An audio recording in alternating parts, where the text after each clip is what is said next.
Hello, bonjour, comment tu vas? J'espère que tu vas bien. Bonjour ou bonsoir en fonction de l'endroit où tu es. Alors aujourd'hui, j'ai un message très important. Si tu es un père ou une mère, ce message va peut-être changer ta vie. Alors pourquoi je partage ce message avec toi aujourd'hui? C'est parce que je réfléchissais par rapport à l'anniversaire de ma fille Chami qui a 18 ans aujourd'hui. C'est ma fille aînée, bon, il a deux petits frères aussi, mais sa naissance a été un déclic pour moi. D'abord de guérison aussi, parce que j'étais déjà dans un processus de guérison, la guérison de façon profonde, la guérison spirituelle, la guérison énergétique, la guérison émotionnelle, le traumatisme. Je sais que la plupart des gens n'ont pas eu de chance de faire ce processus. En fait, c'est un processus que j'avais déjà commencé dans les années 2001. Donc, Chami est né en 2008, donc j'étais déjà avancé par rapport aux autres parents. Mais la question centrale était comment puis-je faire pour être un meilleur papa. Tout comme le mariage, c'est-à-dire être parent, il n'y a pas un mode d'emploi. Vous n'avez pas une notice, voilà, comme une mère, comme un père, vous allez faire ceci, vous allez faire cela. Et donc, il faut se réinventer ou créer si on ne veut pas répéter le même modèle, surtout si vous êtes parent d'origine africaine, parce qu'en faisant des recherches, je me suis posé la question, mais pourquoi les parents sont violents? Pourquoi les enseignants sont violents? Si vous avez fait l'école, ce que j'appelle l'école coloniale, que vous ayez l'héritage anglo-saxon, les pays qui ont été colonisés par les Anglais, ou les pays qui ont été colonisés par les Français, ou les Belges, ou les Portugais, c'est la même chose.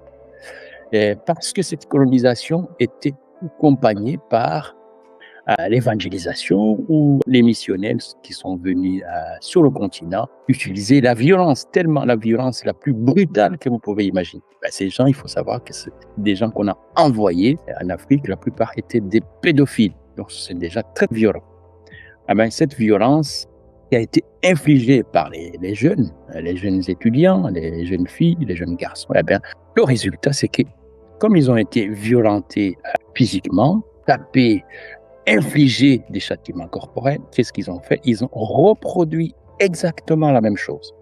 Donc, on a développé une société basée sur la violence, sur la colère, sur la peur. Et tout ça, évidemment, ça se poursuit de génération en génération si rien n'est fait pour guérir tout ça. Et en plus, la psychologie occidentale ne peut, il est impossible de guérir ces traumas, ces peurs, ces violences par la psychologie occidentale, c'est-à-dire la psychologie jungienne, ceux qui connaissent Carl Jung, ou bien la psychanalyse de Freud. Pourquoi? Parce que ces gens, en fait, qui ont développé ces outils, ce sont des occidentaux aussi. Ce n'est pas dire que c'est mauvais, non, c'est parce que c'est un autre paradigme. Donc, il faut un paradigme purement africain pour pouvoir guérir tout ça. Alors, j'y ai beaucoup, j'ai investi mon énergie pour arriver à créer des programmes, des outils pour aider les gens à guérir ces traumas. Alors, je reviens au niveau de la parentalité parce que c'est très important. Si on veut stopper ce que j'appelle ce cycle de violence, si on veut guérir ça, ça commence par ce que nous transmettons à nos enfants. Alors, je me rappelle quand je commençais, quand j'allais être papa, justement, j'ai tombé sur un petit livre, c'était en 2007, avant la naissance de Chami. Alors, ce livre s'appelle Le Prophète, c'est de Khalil Gibran. Je vais vous lire ce poème. Ce n'est pas seulement la lecture, il faut méditer ce poème, avoir, une fois que vous l'avez bien médité, vous digérez ça comme on digère la nourriture. C'est très puissant comme poème. Je ne sais pas combien de fois je l'ai lu avant la naissance de ma fille. Et même après la naissance, je continue encore à recevoir l'inspiration de cette poème. Évidemment, je l'ai modélisé pour mes propres besoins, pour définir ma vision, aussi bien à l'intérieur de moi et à l'extérieur, par rapport à la relation que j'allais avoir avec mes propres enfants. J'ai commencé par un processus très puissant qui est le pardon. Donc, pardonner, c'est la clé pour commencer la guérison. Je vais vous expliquer ça à la fin de cette vidéo, comment vous pouvez mettre en place des outils qui vont vous aider à y arriver. Alors, cette poème de Khalil Gibran commence ainsi. Vos enfants ne sont pas vos enfants. Ils sont les fils et les filles de l'appel de la vie à elle-même. Ils viennent à travers vous, mais non de vous. Et bien qu'ils soient avec vous, ils ne vous appartiennent pas. Vous pouvez leur donner votre amour, mais non point vos pensées, car ils ont leurs propres pensées. Vous pouvez accueillir leur corps, mais pas leurs âmes, car leurs âmes habitent la maison de demain. Et vous ne pouvez pas même dans vos rêves. Vous pouvez vous efforcer d'être comme eux, mais ne tentez pas de les faire comme vous, car la vie ne va pas en arrière, ni ne s'attarde avec hier. Vous êtes les arcs par qui vos enfants, comme des flèches vivantes, sont projetés. L'archer voit le bout sur le chemin de l'infini et il tend sa puissance pour que ces flèches puissent voler vite et loin. Que votre tension par la main de l'archer soit pour la joie, car de même qu'il aime la flèche qui vole, il aime l'arc qui est stable.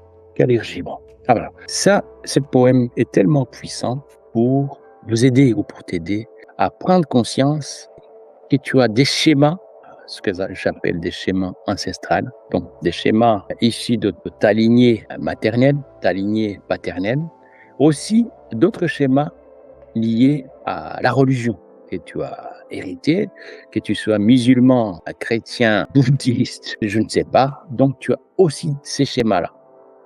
Et en plus de ça, tu as aussi d'autres schémas que la société t'a donnés. Ah ben, pour ressortir le meilleur de toi-même, être un bon parent, il n'y a pas un bon ou un mauvais parent. Être surtout un parent qui est conscient de tes schémas inconscients.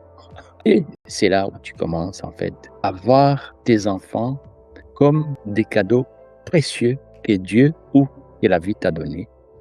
Tu commences alors à les laisser déployer leurs ailes et toi tu deviens comme un guide. Un peu comme dans un musée en fait, chacun vient, regarde, fait des parcours. Jamais un guide ne va pas te dire allez, bien fait, regardez ça. Non, il te guide, il te montre le chemin et toi tu apprécies le voyage. Ah ben, nos enfants, c'est la même chose. Nous sommes les guides, mais ils ne sont pas là pour les infliger ou leur dire quoi faire parce que leurs âmes savent pourquoi. Mes enfants, je les ai toujours dit qu'ils ont une mission unique. Ils ont une mission divine, ils ont un talent à développer et surtout, la question qu'ils doivent se poser, c'est de se demander comment je peux faire, comment puis-je faire, comment je peux utiliser mon talent pour aider les autres. Parce que nous sommes ici dans ce voyage, sur cette terre, pour aider les autres. Voilà ce que je voulais partager avec toi, ce que je voulais partager avec vous. À ce jour, qui est quand même très important pour moi, c'est le jour où je suis devenu un papa heureux parce que